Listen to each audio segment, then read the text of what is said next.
Have you ever noticed how the day seems to lean on you right around 2 or 3 o'clock? You sit down to read a message and catch yourself rereading the same line. You open the fridge and forget what you wanted. The light outside is still bright, but your brain feels wrapped in a soft blanket. That afternoon dip is common at any age, and after 60 it can feel stronger, partly because sleep changes, partly because we move differently, and partly because our meals and routines don't always match what our brain needs. The good news is you don't need a complicated program to feel sharp again. You need a few small habits you can repeat every day, the kind that turn fog into clear air you can actually breathe. Today we're building 5 of them, and you can start the first ones before lunchtime. Let's begin with something so simple it's easy to ignore. Water you actually drink. Your brain is a thirsty organ.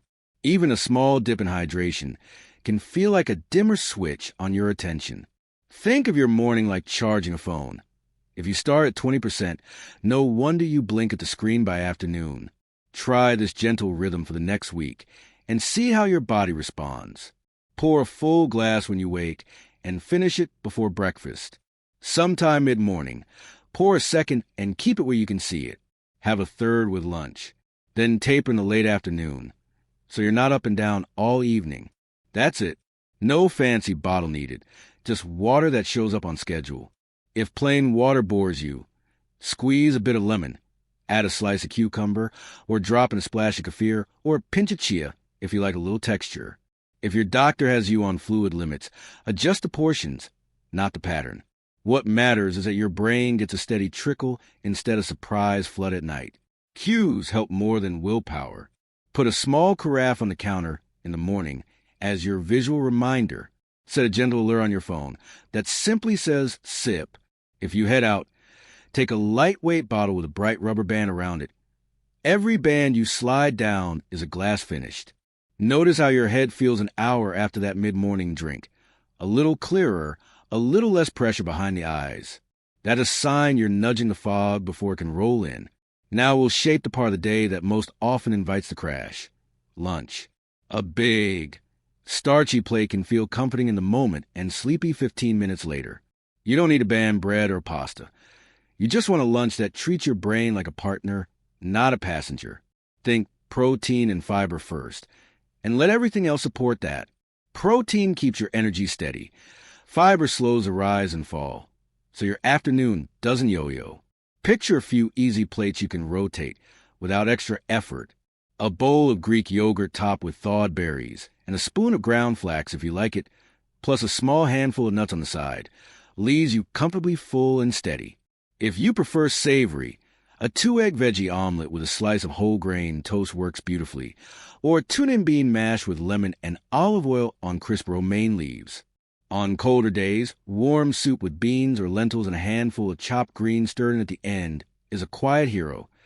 Pair it with half a sandwich, and you got a meal that fuels your afternoon instead of stealing it. If chewing is tricky, switch to softer textures. Yogurt bowls, mashed chickpeas, tender greens wilted in broth. So lunch is easy to eat and easier on your focus. 2 timing tweaks make a big difference here. First, aim to finish lunch a little earlier than you think you need, even by 20 or 30 minutes. Your body gets time to settle before the natural early afternoon dip. Second, stop it pleasantly satisfied instead of stuffed. When you push past comfortable, your body diverts the lights to your stomach and leaves your brain in the dark. Eat, pause, and give your body the chance to say, "That's enough." You'll feel the clarity show up not as fireworks, but as the quiet sense that your thoughts have more room. With water on your side and lunch working for you, we'll add a tiny ritual that flips the afternoon switch from drowsy to bright. Right after you eat, step into daylight and move your body for 10 minutes. That's it. 10 minutes you can do in any weather, any mood. Daylight tells our internal clock. We're still in daytime mode, and gentle movement sends fresh blood to your brain without revving your engine. If you have a porch or a balcony, do a slow loop and let your eyes reach the horizon. If you prefer the sidewalk, stroll to the end of the block and back. If going outside isn't easy, stand by the sunniest window and march in place, or do a house loop where you put away a few dishes, water a plant, and straighten the mail. While you move, let your breath guide you. In through your nose a little deeper than usual, out just a bit longer. That longer exhale is like tapping the calm and focus button. Posture is a secret ingredient here. Bring your shoulders back. Lift your chest softly. Let your gaze travel level rather than down at the floor. That one change opens your ribs and gives your brain more oxygen. Never a bad thing when you want clarity. If balance is a concern, keep a hand on the kitchen counter or use a hallway wall as your steady friend. If joints protest, shorten the steps and slow the pace. The goal isn't steps on a watch. It's telling your body, we're awake and we're moving toward focus. Make this mini walk or window march the non-negotiable bridge between lunch and whatever comes next. When you repeat it for a few days in a row, you'll feel a difference by habit number 3 or 4, not because you force anything, but because your body loves rhythm. It starts to expect light, air, and movement right when fog usually rolls in, and the fog gets the message that this neighborhood is taken. If errands and appointments crowd your afternoons, you can still claim this reset. Park a little farther in a sunny spot and stroll an extra row. Stand by a window while you make a call and do slow ankle circles. Bring a small water bottle and take 3 steady sips before you walk into the next room. None of this will draw attention. All of it tells your brain, I've got you. As these first habits settle in, water that arrives on time, lunch that supports you, and a 10-minute daylight reset, you'll begin to notice small changes stacking up. Maybe you don't reach for a second cup of coffee. Maybe you remember where you set the keys without retracing your steps. Maybe conversations feel a little easier because your words are at the front of the drawer instead of buried in the back. Those are your signs that clarity is already on its way. Keep the rhythm gentle. Keep listening to your body and keep treating these choices like gifts to your future self. With your foundation set, it's a perfect moment to build on that sharper feeling with a couple of simple focus tools that help your mind lock in without strain. Pick up your afternoon like you're picking up a favorite book, 1 page at a time, not the whole chapter at once. Give your brain a small, clear task and a little fence around it so distractions can't wander in. Set a simple kitchen timer for 20 minutes and choose one thing you'll actually finish in that window. Reply to 2 messages, sort today's mail, prep tomorrow's breakfast, read 3 pages. Say it out loud to yourself so your intention has a shape. While the timer runs, let everything else wait on a tiny scrap of paper labeled later. If a thought pops up, pay the bill, water the plant, write on that paper, and come back to the task. When the bell rings, stop, take 1 slow breath, and enjoy the small finish. Most people are surprised by how much lighter their head feels after a single clean block like this, because the brain loves endings. It doesn't need hours. It needs closure. After that 20-minute focus, step away for 5 minutes on purpose. This is not a scroll break. It's a reset. Stand. Roll your shoulders. Let your eyes look far out a window. Sip water. Take 10 slow steps. If you feel good, roll into a second 20-minute round with another small task. If your body asks for calm, do 1 round and call it a win. Think of these as focus sprints, not marathons. You're building a habit of finishing, and finishing is what clears fog. Keep your tools simple so you'll use them. A $2 timer, a pen, a notepad. If you prefer your phone, switch it to airplane or focus mode before you start and put it face down. The timer still works. The noise doesn't. Make your environment do some of the work. Sit where your back is supported and your feet touch the floor. So your body isn't whispering, adjust me every minute. Place what you need within arm's reach and remove what you don't. If sound pulls your attention, let gentle background noise smooth the edges. A fan across the room, soft instrumental music, even the quiet hum of a kettle cooling. If silence makes your brain feel loud, put on a friendly playlist and keep the volume just under conversation level. This isn't about perfection. It's about removing little pebbles from your shoe so your mind can walk straight. When attention starts to fray, and it will, that's your cue to switch gears without losing steam. Give your brain a tiny workout that's playful, quick, and surprisingly effective. Set a 3-minute timer and do a category sprint. Pick a letter or a theme and name as many items as you can without looking anything up. Fruits that start would be things you would pack for a picnic, cities you visited. Speak them aloud if you're alone. Write them if you like to feel a pen on paper. You'll feel your mind sharpen the way eyes do when focusing a camera. On another day, try a memory lap you can do anywhere. Look around the room and quietly choose 5 objects. Close your eyes and name them. Open your eyes and add one more object. Close again and name all 6. Keep going until you smile at your own progress. It's simple, it's fun, and it trains working memory without a workbook. If you feel steady on your feet, combine gentle movement with a light brain tease for a minute or 2. Walk slowly down the hall and count by 3s, or list dog breeds while you place dishes away. This 2 things at once practice is like polishing the brain coordination. Careful, slow, and safe. Keep the steps small and the pace easy. The goal is clarity, not sweat. Language play is another refreshing rinse for fog. Choose one word you like in another language and carry it around for the afternoon. Say it a few times. Use it in a little sentence. Teach it to someone later. Or read 2 sentences from a book out loud with a touch of drama. Then paraphrase them in your own words. When you speak and then reshape ideas, you're reminding your brain what it's for. Not just storing, but creating. The shift is tiny and powerful, like opening a window you forgot was painted shut. Protect these short practices by tying them to things you already do. After lunch, you take your 10-minute daylight walk. When you return, that's the start of one focus sprint. After your focus round, that's the moment for a 3-minute category game. Before you make tea, that's your cue to name 5 objects and test yourself. Little hooks like this make habits stick because you're stacking them on routines that already exist. You're not adding work. You're rearranging it so your mind gets the benefit. Energy dips sometimes masquerade as boredom or decision fatigue. When you're staring at a task and can't begin, shrink it until it feels almost silly. Instead of clean the desk, try clear the top left corner. Instead of organize photos, try delete 5 duplicates. Your brain will often give you 10 minutes once you've asked for 2, and even if it doesn't, the small win clears more fog than an hour of avoidance ever will. Say this line to yourself: start small, then stop proud. It sounds playful because it is, and play is a door fog rarely guards. What you listen to affects your focus more than you think. If your mind buzzes, choose sounds that don't carry words. Instrumental music with a steady rhythm, nature sounds, or a quiet fan can create a gentle tunnel for your attention. If music pulls you into memories, try something neutral like brown noise, which feels softer than white noise. Place the speaker away from your ears so it fills the room instead of crowding your head. And when you want a mind to wake up, invite light again. Open the curtains wider or switch on a lamp that throws warm light across the surface where you're working. The brain reads light as daytime, and daytime is when it expects to think. Write down 1 or 2 sentences at the end of your focus round about what you finished. Reply to Anna and Min.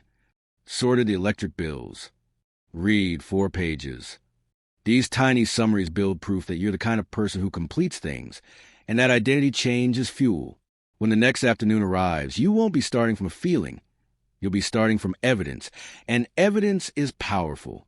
If you share space with someone, invite them into the rhythm without turning the house into a library.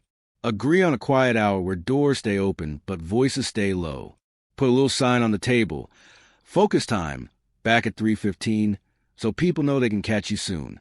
If you live alone, give yourself the same respect by silencing notifications during your 20 minutes and putting the phone out of reach. If certain people truly need access, set them as exceptions so your focus remains a choice, not a battle. You don't have to chase perfect concentration. You're aiming for clear, kind pockets in the middle of your day that remind your brain how to click into gear. A glass of water that arrives on time, a lunch that steadies you, a 10-minute light and move reset, 1 or 2 focus sprints with a playful brain game between them. That's a sturdy afternoon, as these begin to feel natural. Keep the momentum and give your mind one more kind of support so that clarity lasts longer than a good hour. Let's give your mind one more kind of support so the clarity you're building lasts longer than a good hour. Think of the mid-afternoon the way hikers think of a trail checkpoint, a small refuel, a quick map check, then back on the path. A lot of fog sneaks in here, because we either push through on empty or grab something sweet that burns bright and collapses fast. Your brain loves steady fuel, not fireworks. Choose a snack that feels like a gentle hand on your shoulder, something with a little protein and a little fiber, and have it before the slump gets loud. A small bowl of yogurt with a few berries, half an apple with a thin swipe of peanut butter, a couple of whole grain crackers with hummus, a few spoonfuls of cottage cheese with tomatoes, or a small handful of nuts you actually enjoy. Pair it with a glass of water and 2 slow breaths. That's all. Tiny, friendly, done. You just told your brain, I'm supporting you, instead of figure it out. Caffeine can help or hassle, depending on timing and amount. If you enjoy it and your doctor's on board, keep it earlier and keep it light. A small green tea or a half CAF coffee with your early afternoon snack can lift the fog without stealing your evening. If sleep has been fragile, skip it and keep the ritual. Same cup herbal tea inside. The trick is not treating your brain like a car you can floor whenever you want. It's an orchestra. You're the conductor. You don't need louder. You need in tune. There's a simple 2-minute reset you can layer onto this moment that costs nothing and works almost anywhere. First, posture and breath. Sit tall like a string is lifting the crown of your head.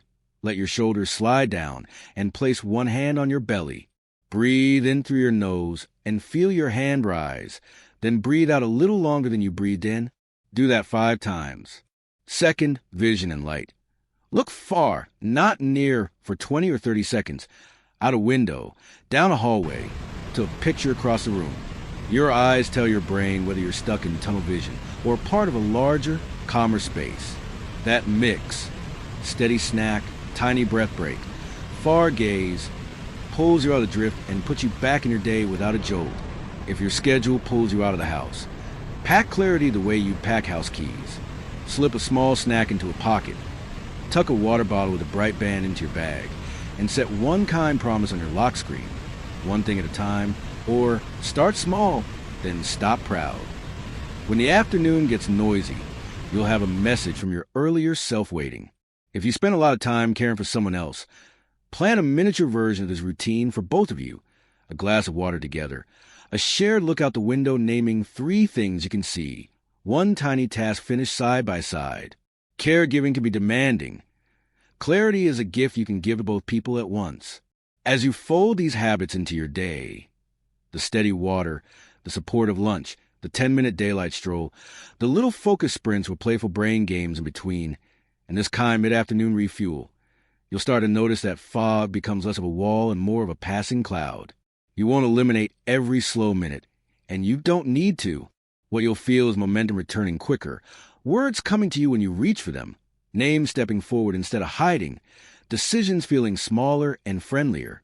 That's the real win, not a superhuman brain, but a brain that gets what it needs when it needs it. If a day goes sideways, and one will treat it like weather, not a verdict. Keep your next glass of water. Keep the daylight reset if you can. Keep one 20-minute focus round, even if the rest of the plan falls apart. Clarity comes from rhythm, and rhythm forgives missed notes as long as you keep tapping your foot. Your brain is listening to what you do most of the time, not what happened on Tuesday at 2:47 p.m. There's also room here for something softer, the part we don't always name when we talk about thinking clearly. Joy. Brains wake up for things they like.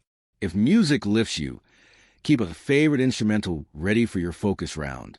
If nature calms you, place a leaf or a small plant where you work and glance at it when you breathe. If conversation brightens you, schedule a 2-minute afternoon check-in with a friend who laughs easily and say goodbye before the energy dips again. People think productivity makes you feel good. Most days it's the other way around. A quick smile, a kind word, a little beauty. Those are brain foods too. Before we wrap, give yourself one small promise you can keep today. Maybe it's the 10-minute daylight walk after lunch. Maybe it's the 20-minute focus sprint with a paper later list beside you. Maybe it's that simple snack and 2 long breaths at the first hint of fog. Say out loud so it is wait, I'm doing this for me. Then notice what shifts. A clearer word, a shorter search for your glasses, a calmer decision about dinner. The changes won't always feel dramatic. They'll feel real and real is what lasts. You've gathered a set of habits that fit into the life you already live, not a program that demands a new one. Drink water on purpose, so your brain never starts the afternoon on empty. Build a lunch that keeps you steady instead of sleepy. Step into light and easy movement right after you eat, so your body remembers, still daytime. Give your attention short. Clean containers with a playful stretch in between so it remembers how to click into gear. And offer a kind refuel with a simple breath and vision reset, so your clarity carries you through the rest of the day. None of this requires perfection. All of it rewards consistency. If any of these ideas helped, I'd love to hear which one you'll try first, or your own go-to trick for shaking off the afternoon haze.